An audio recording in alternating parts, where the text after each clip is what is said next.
If walls could speak, the main building at Western State Hospital in Hopkinsville, Kentucky, would tell 100 years of secrets, fires, overcrowding, treatments that broke lives, and stories that refused to die.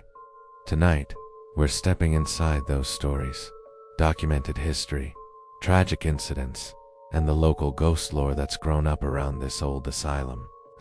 Some of it is verified fact.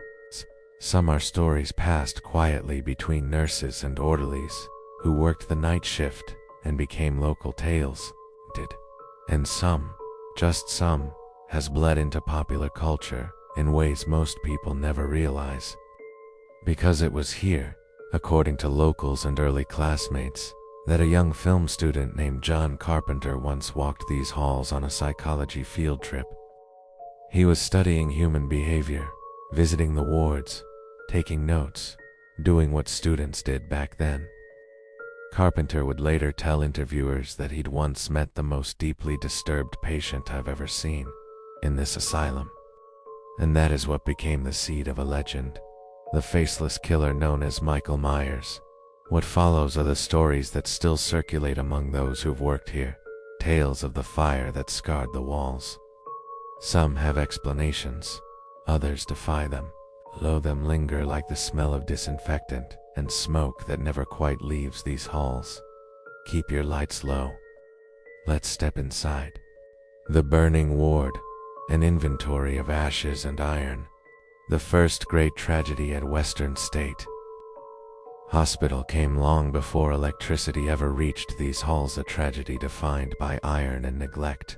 It was the winter of 1868. The cold was pervasive, sinking into the stone walls and the bones of the nearly 200 patients confined to the East Wing. Then known as Ward C, the air was wet and unnaturally windless, creating a vacuum that seemed to stifle any chance of warning. Most patients were locked in their 8 by 10-foot cells by thick iron latches. Attendants carried large heavy rings of keys, one key for each door, a deliberate, time-consuming complexity that satisfied institutional bureaucracy, but ensured maximum delay in an emergency. The patients were not locked in for safety. They were locked in for control. That night, 2 attendants on the lower floor, Mr. Davies and Mr. Cole, both later dismissed for dereliction, were the first to smell it, oil-heavy, metallic, and strangely sweet drifting down the main stairwell. They debated the scent for nearly 15 minutes, deciding it was merely leakage from the old lighting system they were always complaining about. By the time they finally traced it to the lantern near the linen closet on the upper floor, the flame had done its work, turning stacks of sun-dried cotton sheets into a wick. What began as a single, hungry hiss of fire, like a serpent exhaling, became an inferno in less than 2 minutes. The fire's initial noise was the sound of glass breaking. It's like rapid-fire gunshots, as the heat detonated the windows outward. But according to Mary Hathaway, the lone surviving nurse from that floor, the true horror was the internal noise. In her journal, which was later sealed by the hospital board, Akeda, she wrote that she'd never forget the sound of fists, not screams, but fists pounding a metallic rhythm on the iron doors. Akeda, it was a precise, terrifying beat that followed her long after she left the smoking ward. The metal doors, she noted, were too thick to bend, too hot to touch, turning the corridor into a vast, resonating drum. The fire, she wrote, sounded like a living thing, screamed, a high-pitched, triumphant shriek, when the main structural beam of the roof gave way and carried a dozen cells into the floor below. When rescuers finally managed to break through the main corridor door, the smoke was not merely thick, it was a suffocating, oily blackness that tasted like copper and despair. They were forced to crawl on their hands and knees, calling out names that were swallowed by the echoing sound of the collapsing structure. They managed to pull only 9 terrified patients and 1 half-mad orderly out alive. 47 others were later recovered. Then they were found frozen in their last movements, pressed against doors and windows. The heat had been so intense that some were found still standing upright, their distinct outlines the fold of a sleeve, the tilt of a chin permanently burned as spectral silhouettes into the plaster and lathing. No one could definitively agree on the cause. Officially, it was negligence, a lantern left unattended by an orderly. But the whisper was darker. There were persistent rumors even then of a patient named Silas, known for working in the laundry and for his intense, low muttering about cleansing the ward of sickness. His body was never found in the wreckage, and there were claims he simply walked out the back, escaping into the woods as the ward burned.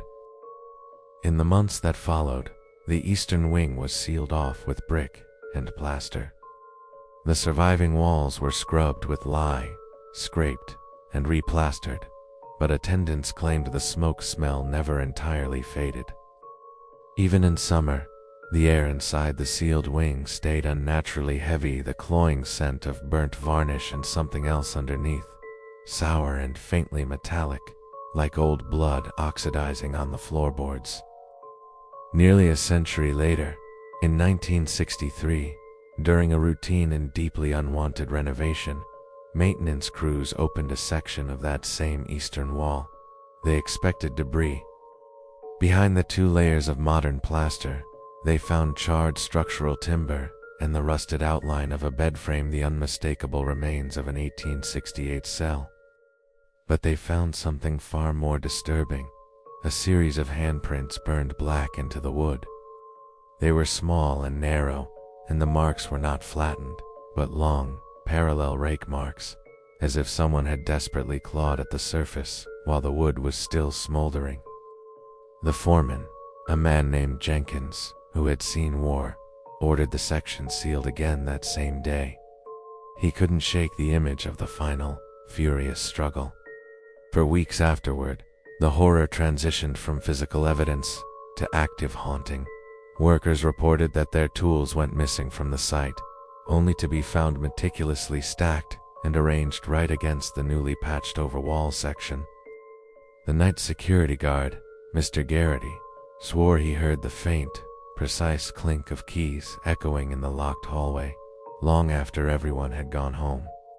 He said the sound would always stop at the spot where the handprints were sealed, followed by a light, rhythmic tapping, like a man waiting patiently for the lock to turn. Every renovation since has simply layered more paint and plaster over that single section of wall.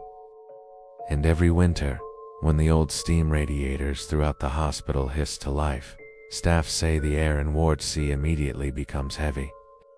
It smells faintly of smoke, oil, and iron. They say the air doesn't smell dead. They say it smells alive and waiting for the right key.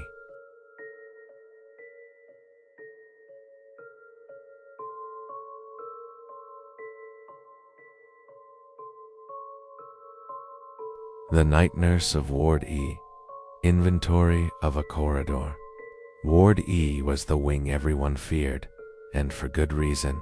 Its narrow, tile-floored corridors acted as an amplifier, carrying every sound, metal clanging, chairs toppling, faint, animalistic groans with unnerving clarity.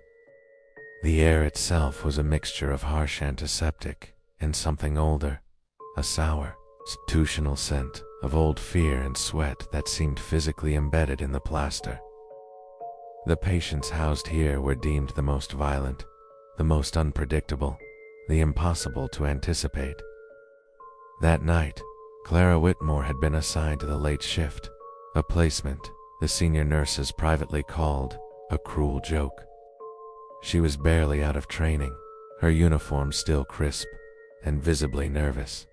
Every shadow seemed to shift under the weak, buzzing light. Her hands shook slightly, not just with cold, but with anticipation, as she walked the halls, checking on patients.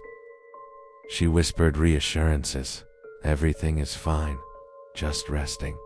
Words she barely believed herself. Her focus, however, was magnetically drawn to one specific cell. Samuel Sam Klein, 16, but built like coiled steel. He had been transferred after multiple unexplained incidents at a smaller facility. Sam was wiry, terrifyingly fast, and possessed of unnatural strength. He rarely engaged with staff, but at night, his voice filled the corridor. He would pace the length of his room or stand right against the thick door, muttering the same chilling, repetitive phrase. "They're always watching, always listening. They never leave." Staff had tried to medically dismiss the phrase as simple audio hallucination, but the repetition was relentless. The truly disturbing element, however, was the sound. Sometimes, Sam's voice would briefly fissure, a faint, overlapping echo emerging from beneath his own tone, making it sound like more than one person was speaking through him, or perhaps to him. The words carried through the corridors in the deep silence, creating an overwhelming impression of being perpetually observed, even when alone. The ward's atmosphere grew taut as the clock ticked past midnight.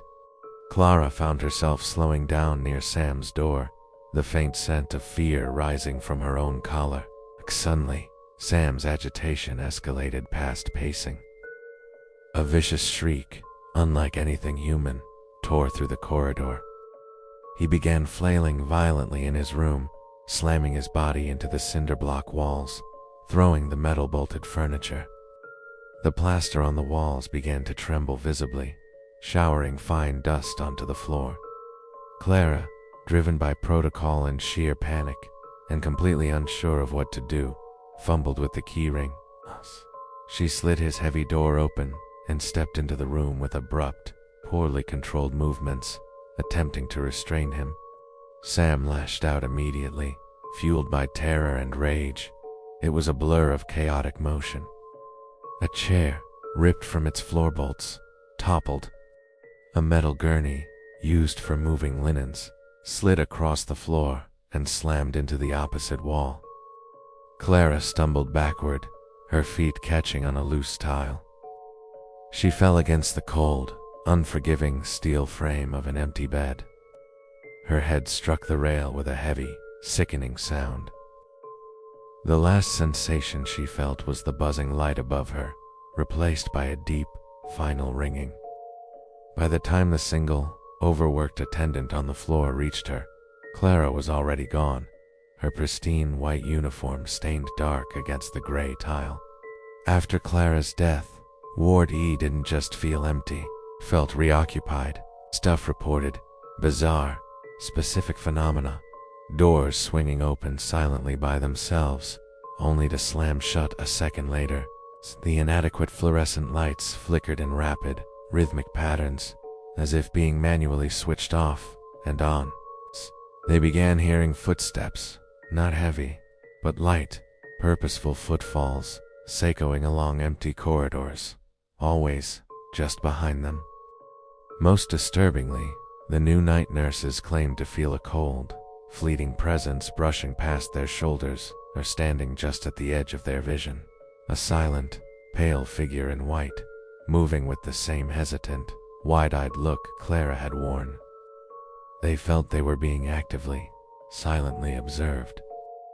Even Sam changed. The explosion of violence ceased. He became unnervingly quiet, withdrawn, sitting in his room for hours facing the wall.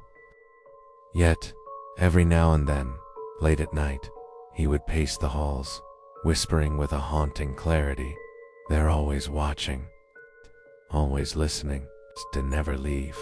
The only difference was the tone. Now, the echoing, overlapping voices seemed to include a new, faint, high-pitched feminine tone woven into the phrase. Decades later, Ward E is mostly sealed off, deemed too dangerous and costly to maintain. Staff who pass the corridor after dark swear they hear faint footsteps, the soft, hesitant scuff of new shoes on tile doors rattling as if a key is being desperately sought, and the whispered phrase, sometimes overlapping in 2, 3, even 4 distinct tones. The words are carried on the cold, still air. Clara's panicked spirit, Sam's enduring obsession, and the chaos of that night seemed to be permanently frozen into the very architecture, a chilling, active record of what happens when ordinary humans are placed in extraordinary terror.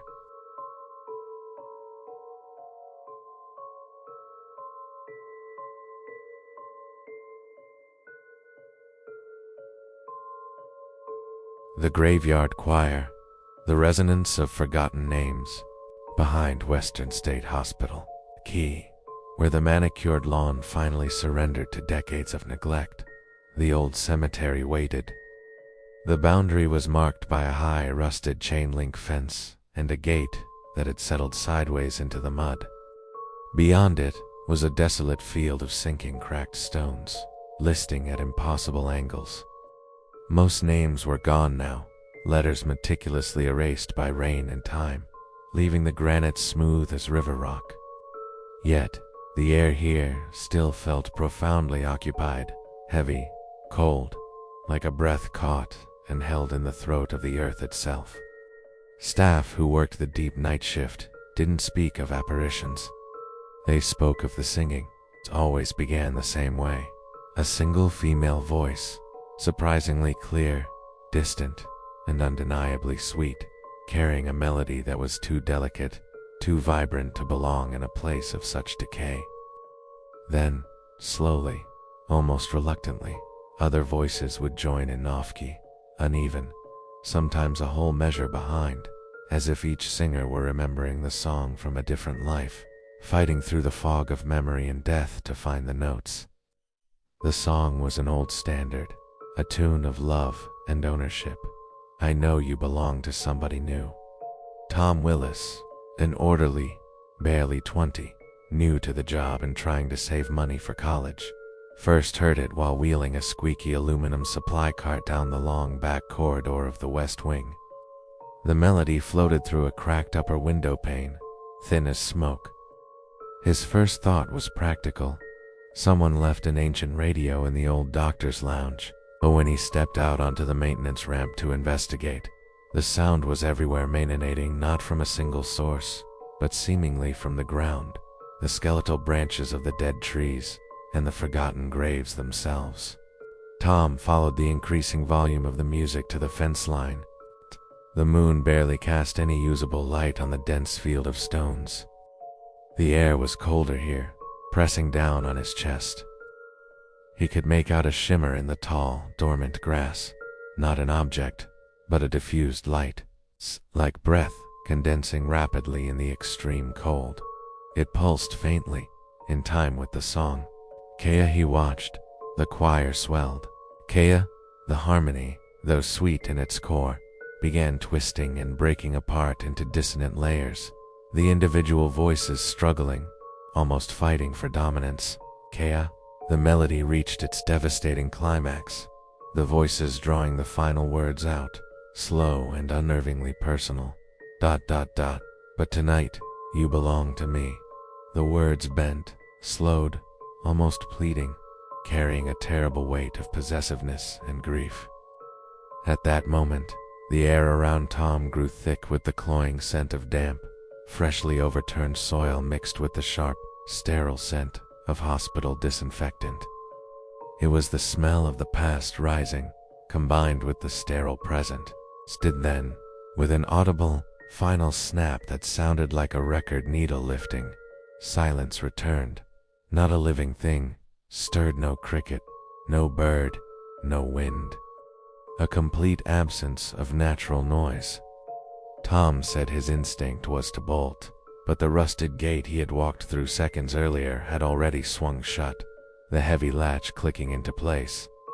He struggled with the cold, immovable iron for several minutes before finally forcing it open. When he stumbled back inside the hospital, gasping for air, his crisp uniform smelled distinctly of deep, cold earth. In the weeks and months that followed, the choir's song began to drift closer.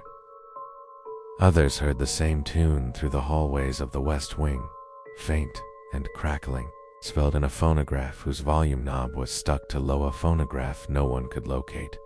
The voices became more complex and intrusive. Nights, the song was low and mournful, full of quiet tragedy.